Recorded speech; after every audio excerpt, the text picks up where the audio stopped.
Baik, sebelumnya Assalamualaikum warahmatullahi wabarakatuh. Perkenalkan, nama saya Dani Faruqi Aldi, NPM 2171020013 dengan jurusan Sistem Informasi dan dosen pengampu Bapak Rendra Nasrul Rifai, Eskom MTI. Pada kesempatan kali ini saya akan membahas tentang tugas UAS di mata kuliah Manajemen Kampus Cerdas. Baik, langsung saja. Yang pertama, jelaskan pengertian serta karakteristik dari Smart City.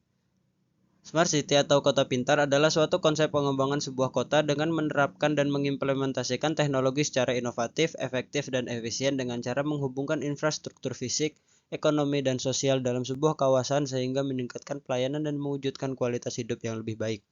Karakteristik Smart City itu sendiri yaitu satu, interkoneksi antara bagian perkotaan. Smart City menghubungkan antara communication network, internet, sensor, recognition untuk membantu komunikasi antar orang.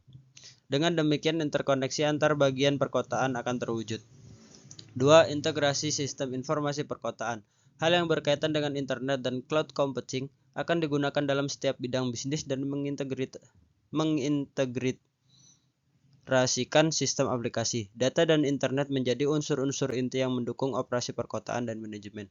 Yang ketiga, manajemen perkotaan dan kerjasama layanan, interkoneksi komponen perkotaan dan dukungan sistem aplikasi manajemen perkotaan, serta layanan dengan koordinasi sistem kritikan perkotaan, dan serta untuk membantu menjalankan perkotaan terbaik. Dan yang keempat, aplikasi ICT, Information and Communication Technology, terbaru. Smart City Teori Manajemen Kota Modern sebagai panduan yang menekankan penerapan teknologi informasi canggih ke manajemen perkotaan dan pelayanan, sehingga memotivasi pemerintah, perusahaan, dan orang-orang untuk membuat inovasi gerakan pembangunan perkotaan. Yang kedua, menurut Anda ciri-ciri kota cerdas bagaimana? Menurut saya sendiri, ciri kota cerdas adalah kota yang menerapkan perencanaan pembangunan strategis dan bantuan digital dalam penerapan kebijakan dalam membuat inisiatif program ramah lingkungan dan hemat bagi penganggaran, subsidi, dan pemrograman lain sesuai roadmap pembangunan berkelanjutan. Yang ketiga, smart living memiliki tujuan mewujudkan lingkungan yang layak dan nyaman. Jelaskan strategi apa saja untuk mewujudkan lingkungan yang nyaman dan layak huni. 1. Membuang sampah pada tempatnya. Kedua, olah sampah jadi barang bermanfaat dengan mendaur ulang sampah yang tadinya menjijikan menjadi barang yang berguna. 3. Mengikuti kerja bakti. Kerja bakti menjadikan lingkungan kita bersih dan hijau. Tidak hanya itu, kerja bakti bisa menciptakan kerukunan antar warga. 4. Menanam dan merawat tanaman. Manfaat tanaman yang kosong untuk memanfaatkan tanah yang kosong untuk menanam tanaman. Bisa bunga atau yang lainnya. 5. Membersihkan saluran air. Saluran air yang tersumbat bisa menimbulkan banjir. 4. Jelaskan strategi implementasi Smart Society dan pengembangan teknologinya. Strategi implementasi Smart Society yang pertama adalah interaksi manusia, community, di mana interaksi sosial masyarakat menjadi secara paralel antara individu dengan individu yang lain, individu dengan kelompok sosial, dan antar kelompok sosial, baik secara fisik maupun virtual digital, dengan sasaran mewujudkan partisipasi publik dalam membangun daerah. 2. Ekosistem belajar, learning, mewujudkan ekosistem pendidikan yang saling mendukung antara pendidikan formal dan non-formal, untuk memberi kesempatan yang seluas-luasnya bagi seluruh lapisan masyarakat untuk mendapatkan akses terhadap pendidikan, termasuk bagi masyarakat yang disabel. 3. Keamanan masyarakat, security, mewujudkan suatu sistem atau manajemen keamanan dan keselamatan bagi masyarakat, baik perlindungan keselamatan jiwa, keselamatan properti atau harta benda, dan keselamatan antar risiko bencana bagi masyarakat dengan memanfaatkan sumber daya dan alat kelengkapan pemerintah maupun teknologi. Perkembangan teknologi Smart Society. 1. Society 1.0.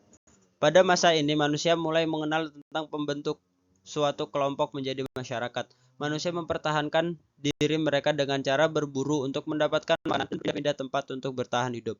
Manusia membuat berbagai peralatan sederhana dan menggunakan kekuatan alam seperti api untuk memasak dan melindungi diri.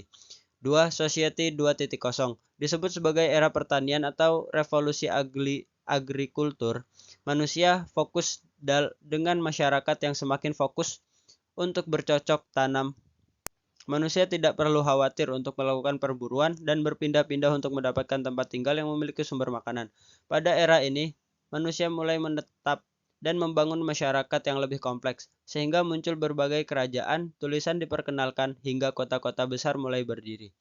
3. Society 3.0 dengan masyarakat yang semakin fokus untuk bercocok tanam, disertai dengan jumlah masyarakat yang semakin kompleks, membuat kebutuhan akan bahan pangan dan sandang semakin meningkat. Dengan ilmu pengetahuan yang ada, manusia mulai membangun pabrik dengan memproduksi sesuatu untuk memenuhi kebutuhan manusia.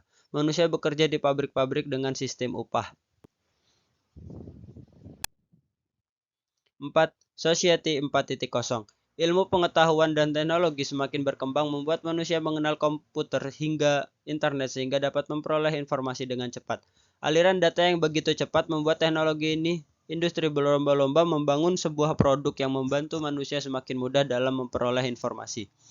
5. Society 5.0 merupakan penyempurnaan dari Society 4.0 di mana teknologi menjadi bagian dari manusia itu sendiri, bukan hanya untuk berbagi informasi, namun dapat memudahkan kehidupan manusia sehari-hari.